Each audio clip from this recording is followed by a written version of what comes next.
মানুষরাই তাদের স্বাধীনতা এবং নিজ দেশে পরবাসী হওয়ার যে বেদনা নিয়ে তারা বসবাস করছেন, তাদের ঘর জ্বালিয়ে দেওয়া হচ্ছে। আমরা দেখি পাহাড়ে যে সেনা শাসন, সেই সেনা শাসন নতুন কিছু নয়। যেই সরকার এসেছে সেই সরকার পাহাড়কে আষ্টে পৃষ্ঠে বেঁধে নির্যাতকের ভূমিকায় অবতীর্ণ হয়েছে। সমতল থেকে আমরা তা টের পাইনি বা টের পাওয়ার কথাও নয়, কারণ সমতলের মানুষের বেদনা আমাদেরকে হয়তো স্পর্শ করে না, কিন্তু এই স্পর্শ করে না বলেই সমতলের মানুষরা শুধু পাহাড়ের রূপ সৌন্দর্য উপভোগ করতে যান, কিন্তু পাহাড়ের পাদদেশে যে মানুষেরা বসবাস করেন, যে বেদনার ঝর্ণাধারা সেখানে বয়ে চলে, সেই আওয়াজ আমাদের কানে এসে পৌঁছায় না। আমরা আজকে এই সময় এসে দাবি জানাই, পাহাড় এবং সমতলের সকল মানুষের যেন এই স্বাধীনতা উপভোগ করবার অবকাশ আসে।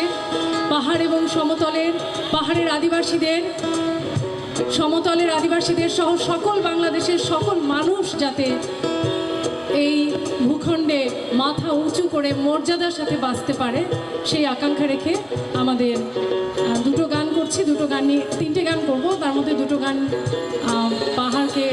পাহাড়ের মানুষের লড়াই সংগ্রামে সংহতি জানিয়ে। একটি গান করব আমরা রেশম ফিরিরি, সেই গানটি নেপালের একটি খুব জনপ্রিয় গান, সেই গানের সুরে আমাদের কথায়, আর আরেকটি আমাদের নিজেদের গান।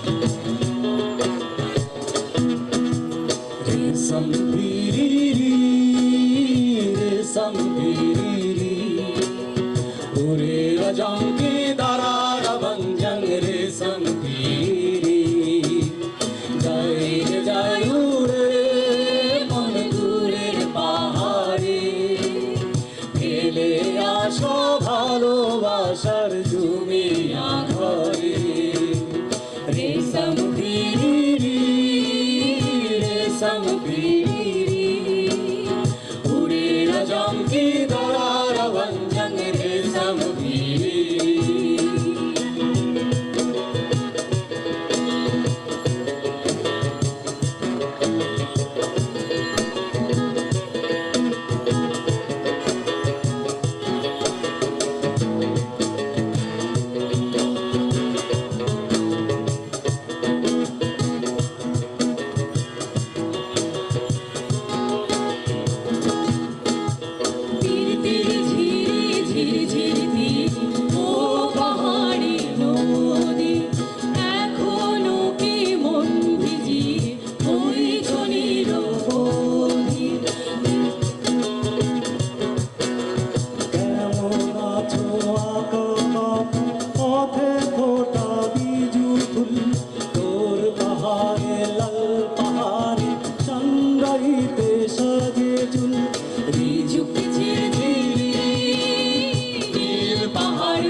ভালোবাসার জুমিয়া ঘর